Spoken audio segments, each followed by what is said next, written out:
Hello दोस्तों, नमस्कार। मैं अजय तिवारी आप सभी लोगों का आपके अपने परिवार तिवारी सर साइंस में स्वागत करता हूं। दोस्तों, आज हम साइंस का बहुत ही इंपॉर्टेंट टॉपिक पढ़ने वाले हैं।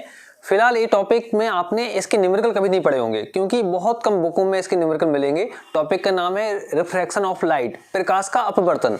आपको मालूम होगा कि बहुत सारी ऐसी घटनाएं होती हैं जिनसे एग्जाम्पल बन के आते हैं, डायरेक्ट क्वेश्चन में देखने को मिलेंगे। आपको सीधा का सीधा क्वेश्चन मिलेगा और यहाँ से आपने रेलवे के जितने भी जो अभी प्रैक्टिस सेट आपने देते होंगे या जो रियल एग्जाम हुए हैं रेलवे के, मैक्सिमम आप सेट में देखोगे कि आपको एक ना एक लाइट से क्वेश्चन देखने को मिलता है, पूरे लाइट से, पूरे प्रकाश से। तो उसी का हम एक छोटा सा टॉपिक लेते हैं जिसका नाम है रिफ्रैक्शन ऑफ लाइट, प्रकाश का अपवर्तन। तो ठीक है, चलते हैं।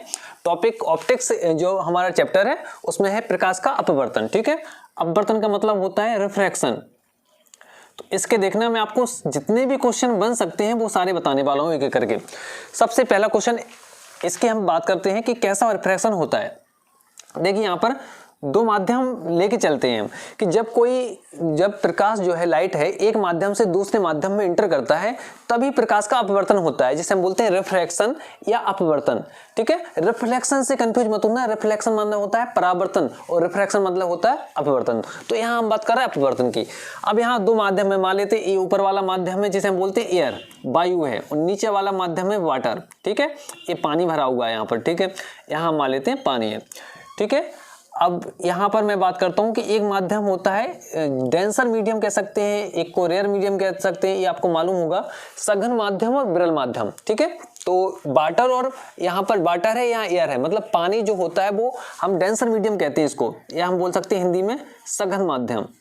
और एक ऐसा होता है विरल माध्यम, रेयर मीडियम बोलते हैं। ये कौन सा है? विरल माध्यम है। ठीक है, तो सघन माध्यम आप समझ जाओगे कि इसकी डेंसिटी ज्यादा होती है, इसलिए हम बोल रहे हैं इसको सघन माध्यम। तो पानी और हवा में, हवा जो पानी है वो सघन होता है, हवा विरल होती है।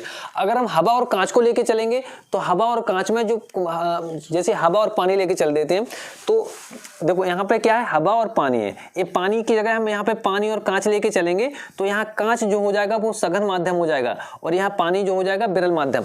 तो एक दूसरे के रिस्पेक्ट में होते हैं। एक अभी नहीं कहा जा सकता कि पानी कैसा माध्यम है। आप बोलोगे पानी हवा के तुलना में कैसा माध्यम है, तो आप बोलोगे हवा के कंपैरेटिव में जो पानी है वो होता है सघन, जिसको हम बोलते हैं डेंसर मीडियम।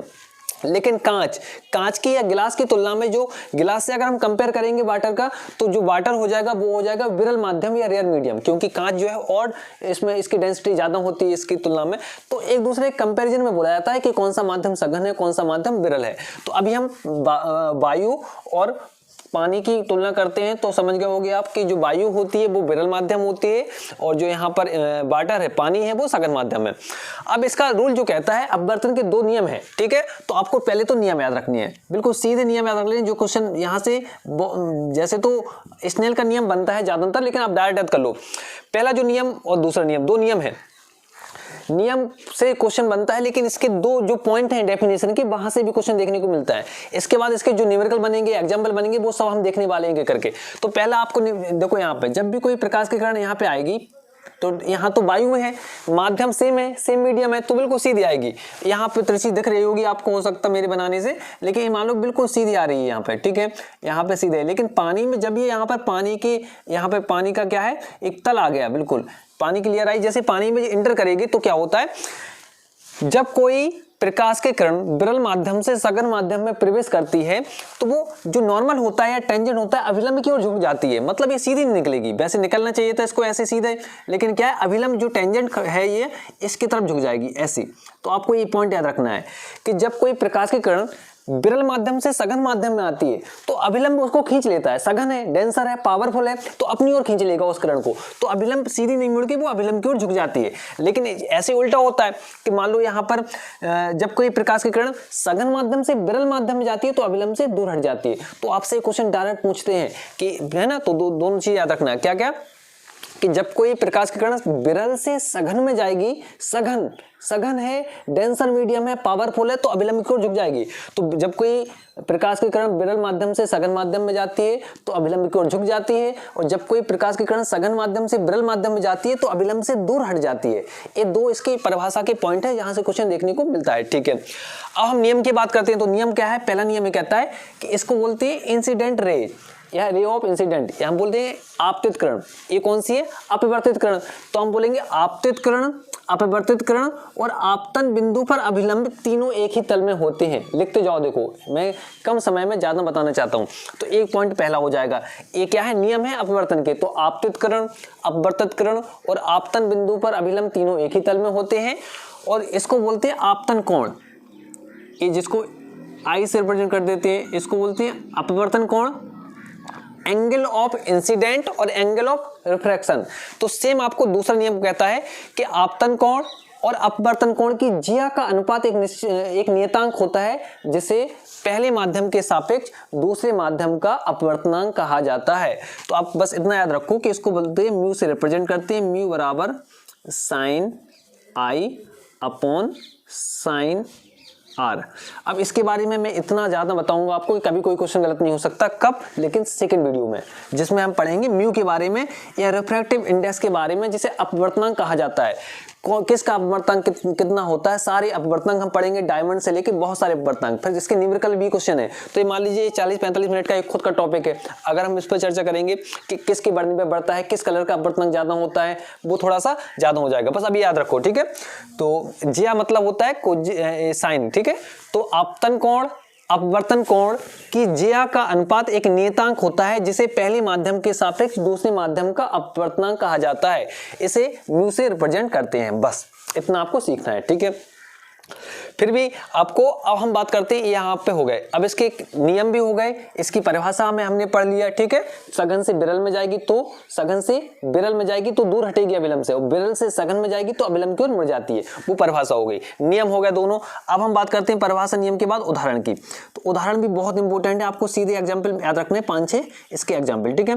पहला एग्जाम्पल आपको क्या याद रखना है, जितनी भी आप ऐसे याद करो कि जितनी भी झूठी घटनाएं होती हैं, फॉल्स इंसिडेंट जितने भी होते हैं जो आपको देखने में लगे झूठे हैं ऐसे, वो सबके सब अपवर्तन में आते हैं। कैसे झूठी घटनाएं, देखो यहाँ पे तारों का टिमटिमाना, तारे कभी टिमटिमाते नहीं है, वो अपवर्तन के कारण हमें टिमटिमाते हुए दिखाई देते हैं। क्योंकि हमारी जो आंखें हैं, आंखें जब आंखों से जब सूर्य का प्रकाश आंखों पे पड़ता है तब कोई चीज हमें दिखाई देती है। तो बीच में बहुत सारे माध्यम है, एक माध्यम से दूसरे माध्यम में वो प्रकाश आ रहा है, जिससे हमें क्या, अपवर्तन की रिफ्रैक्शन की वजह से वो हमें टिमटिमाते हुए दिखाई देते हैं। तो हम बोलेंगे क्या कि तारों का टिमटिमाना, तो तारों का टिमटिमाना अपवर्तन में आता है। दूसरा आपसे बोला जाएगा कि सूर्य का उदय होने के 2 मिनट पहले तथा अस्त होने के 2 मिनट बाद तक दिखाई देना। सूर्य जब उदय होता है ना, उसके 2 मिनट पहले ही हमें दिखाई देने लगता है, और अस्त होता है तो अस्त होने के 2 मिनट बाद तक हमें दिखाई देता रहता है।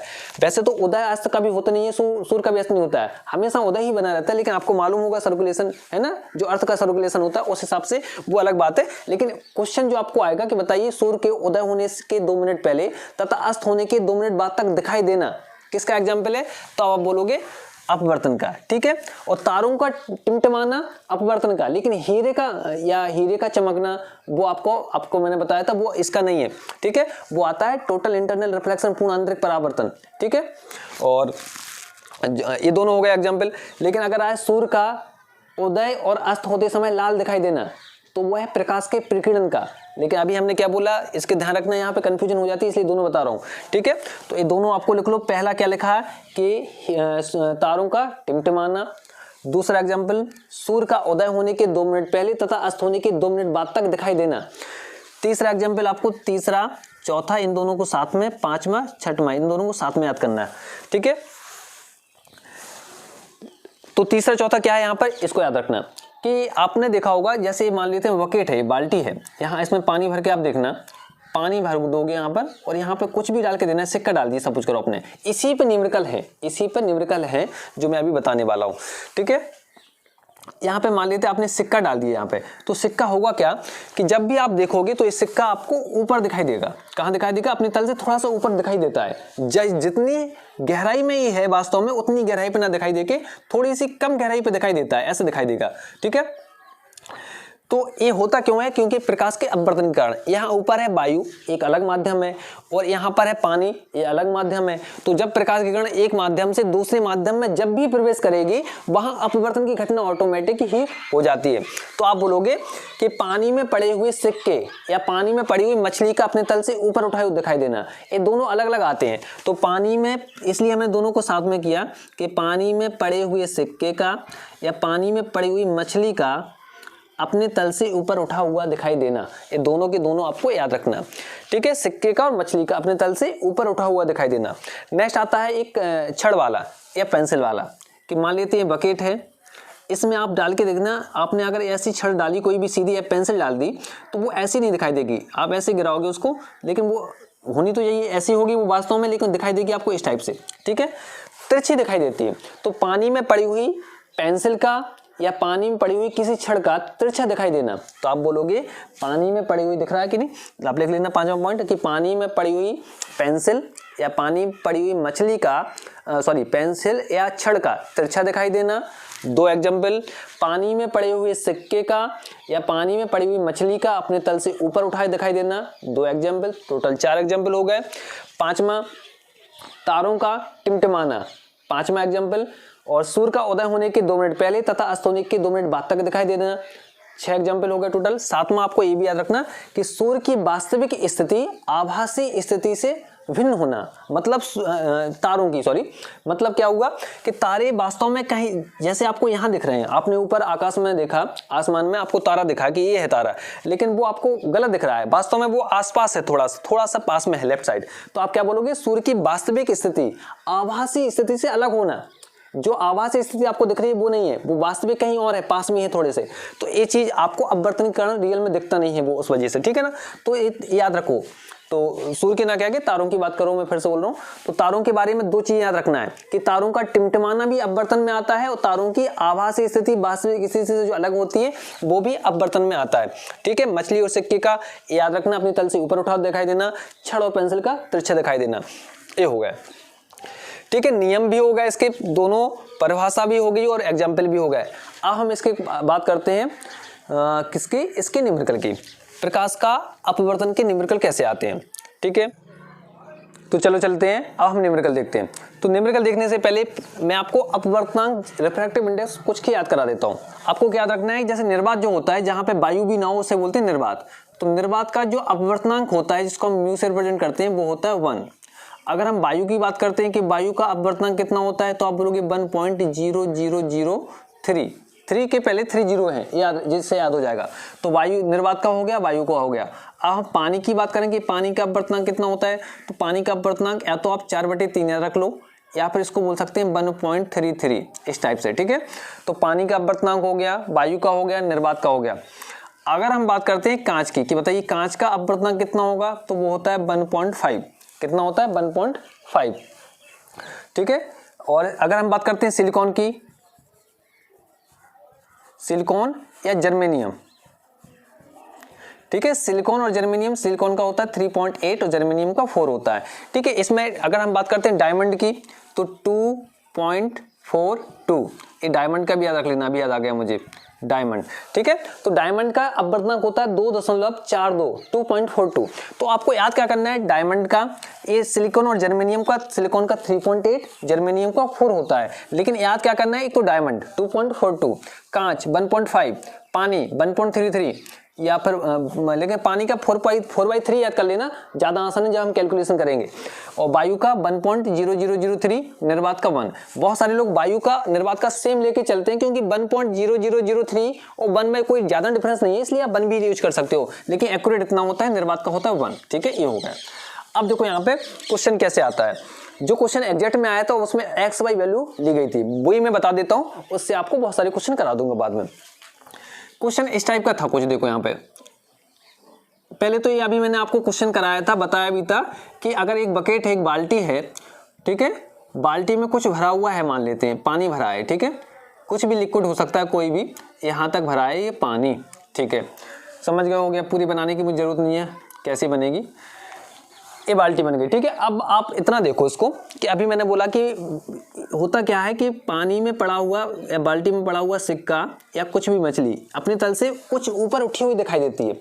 अब क्वेश्चन सपोज को न्यूमेरिकल आ जाए कि बताइए कि वास्तव में वो जो सिक्का है या मछली है वो 20, ठीक है, 20 मान लेता हूँ, 20 मीटर गहराई पर नीचे पड़ी हुई है। तो आप जब ऊपर से देखोगे तो आपको कितनी गहराई पर दिखेगी, 20 तो दिखेगी नहीं, अपने तल से कुछ ऊपर उठी हुई दिखाई देती है। तो मान लेते हैं वो यहाँ दिख रही, तो आपसे पूछ सकता है कि बताइए कितने गहराई पर दिखाई देगी या अपने तल से कितनी ऊपर उठ जाएगी, कैसा भी क्वेश्चन आ सकता है। तो दोनों आपको इनको समझना है, ठीक है। तो होता क्या है कि मान लेते हैं हम पहले डी लेके चल देते हैं, मान लेते हैं कि डी गहराई पर पहले थी वास्तव में, फिर जब वो ऊपर उठी तो डी डैश गहराई पे होगी। कितनी गहराई पर है? D dash. तो आप बोलोगे स्मॉल में डी डैश, ठीक है। ये स्मॉल डी डैश हो गया, ये डी है।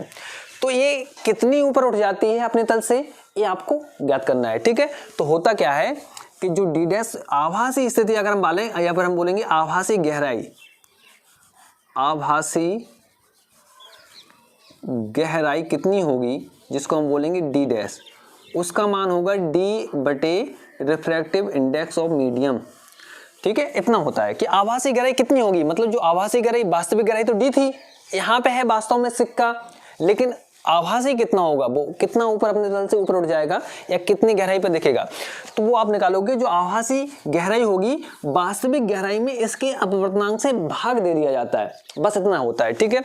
तो कैसे करोगे, जैसे मैंने बोला कि बताइए यहाँ पर कोई भी न्यूमेरिकल दे दिया कि वास्तव में 20 मीटर गहराई पर है, वास्तव में 20 मीटर गहराई, पानी में कोई सिक्का 20 मीटर की गहराई पर पड़ा हुआ है। यदि कोई व्यक्ति ऊपर से उस बाल्टी में देखता है तो वो सिक्का उस आदमी को कितनी गहराई पर दिखाई देगा, तो आप बोलोगे आभासी दूरी निकालनी है, आभासी गहराई निकालनी है, तो आप बोलोगे आभासी गहराई जो डी डैश होगी वो होगी वास्तविक गहराई बटे अपवर्तनांक। अब किस में डला है वो सिक्का, पानी में डला है, तो पानी का अपवर्तनांक कितना है, वो 4/3। वो किसी में भी दे, आपको पानी की जगह कुछ भी अगर और देता है ना तो उसका अपवर्तनांक दे देगा, लेकिन पानी का अपवर्तनांक नहीं देता है क्वेश्चन में। पानी में पड़ा है सिक्का तो पानी का अपवर्तनांक आप कितना यूज करोगे 4/3।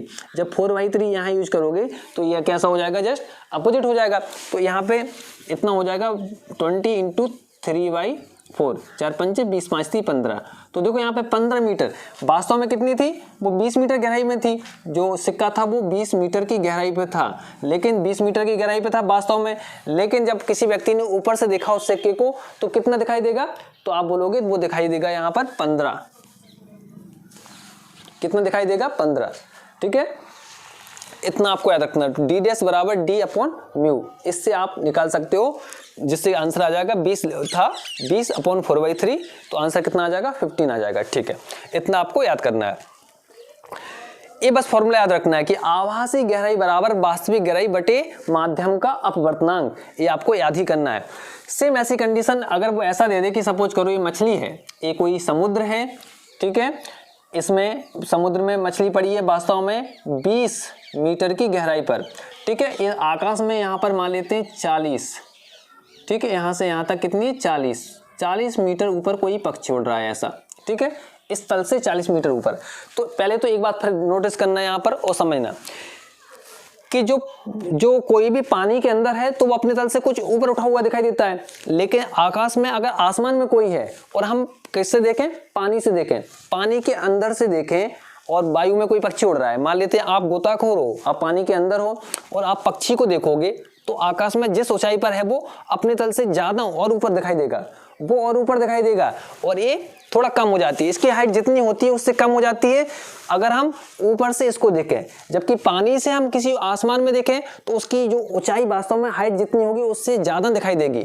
वास्तव में तो 40 है, लेकिन अगर आप पानी से देखोगे, अगर आप वायु में एक ही माध्यम से देखोगे तो 40 दिखाई देगी, लेकिन अगर आप गोताखोर हो पानी के अंदर जाओगे फिर देखोगे पक्षी को उड़ते हुए तो जिस ऊंचाई पर उड़ रहा है उससे भी ऊपर दिखाई देगा, ये याद रखना आपको, ठीक है।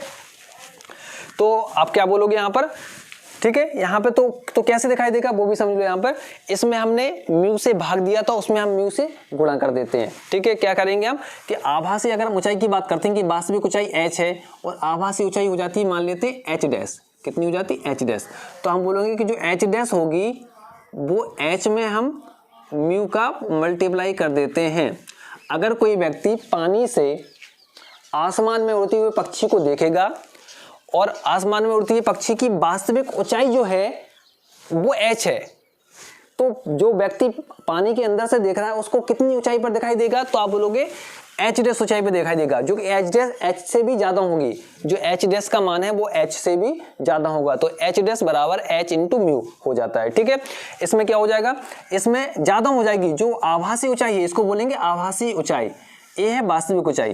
तो आभासी ऊंचाई जो है वास्तविक ऊंचाई से भी ज़्यादा हो जाती है, इसमें जो गहराई होती है वो कम हो जाती है, तो इसलिए हम भाग दे देते हैं। तो आपको याद रखना है कि जो भी करना है वो वास्तविक में ही करना है, वास्तविक ऊंचाई में हमें करना है। अगर ऊंचाई की बात हो तो वास्तविक ऊंचाई में म्यू या अपवर्तनांक का गुणा करना है।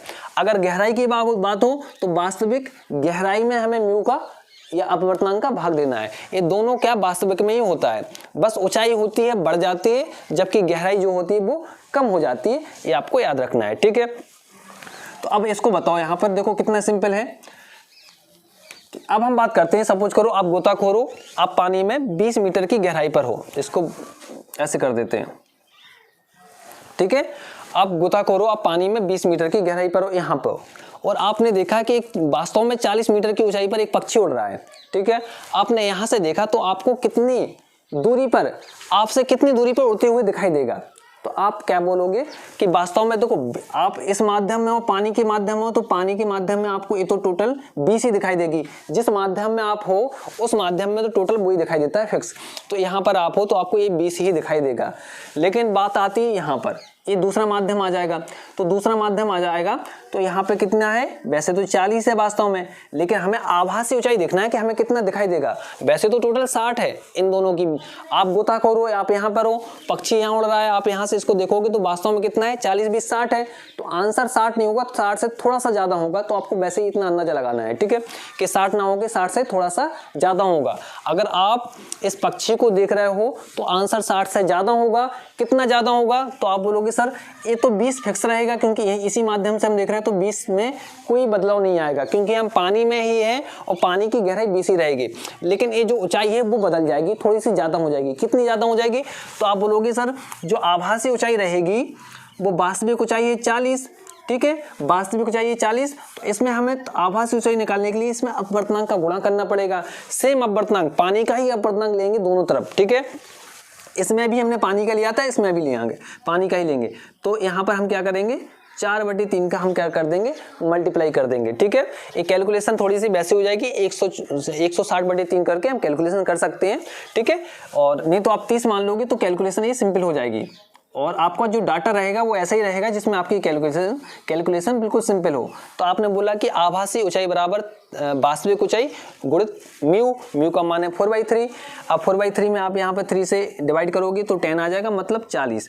तो आप समझ गए होगे कि वास्तव में तो वो 30 मीटर ऊंचा था, ऊंचाई पर उड़ रहा था, लेकिन हमें दिखाई देगा 40 मीटर ऊंचाई पर उड़ते हुए। तो यहाँ पर 40, तो ये 30 की हो जाएगी 40। तो जो इसको कितनी, इन दोनों के बीच की दूरी कितनी हो जाएगी, तो 40 तो ये हो जाएगी, 30 की जगह बढ़ के 40 हो जाएगी, और 20 पहले से थी ये तो 40 और 20 60। तो हम बोलेंगे पक्षी मतलब गोताखोर और पक्षी के बीच की जो दूरी हो जाएगी वो हो जाएगी 40 + 20 60 हो जाएगी, ठीक है। और सपोज करो आप ऊपर से उड़ रहे हो, आप यहाँ उड़ रहे हो, ठीक है, यहाँ एक एरोप्लेन में बैठे हो और आपने इस मछली को देखा, आपने इस मछली को देखा इतनी ऊपर से, ठीक है। तो अब बताओ वो मछली आपको कितनी, मछली और आपके बीच में की दूरी कितनी होगी। तो आप बोलोगे हम पानी से देख रहे हैं, तो सॉरी हम आसमान में वायु से देख रहे हैं, तो वायु में जो हमारी दूरी रहेगी वो तो सेम रहेगी। तो आप बोलोगे सर ये तो 30 ही रहेगी, ये 30 ही हमें दिखाई देगी।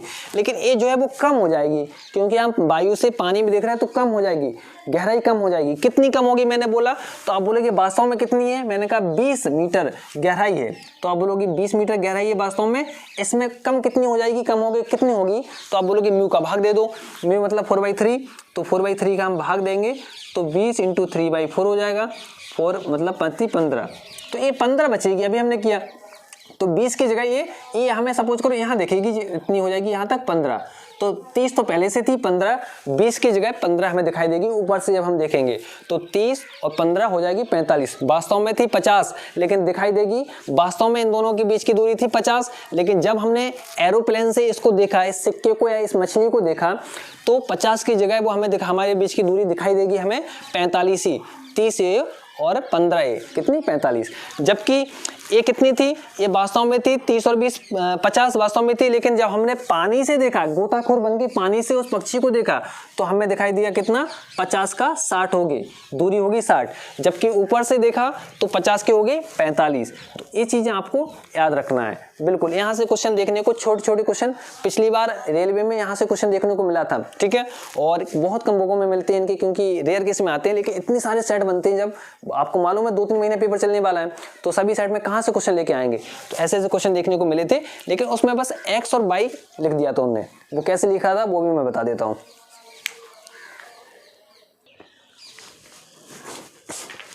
बस इसमें एक्स वाई में फैक्टर दिया था कि कोई मछली पानी में x मीटर की गहराई पर है, जबकि इस एक जो पक्षी है वो पानी के तल से 22 मीटर की ऊंचाई पर उड़ रहा है, ठीक है।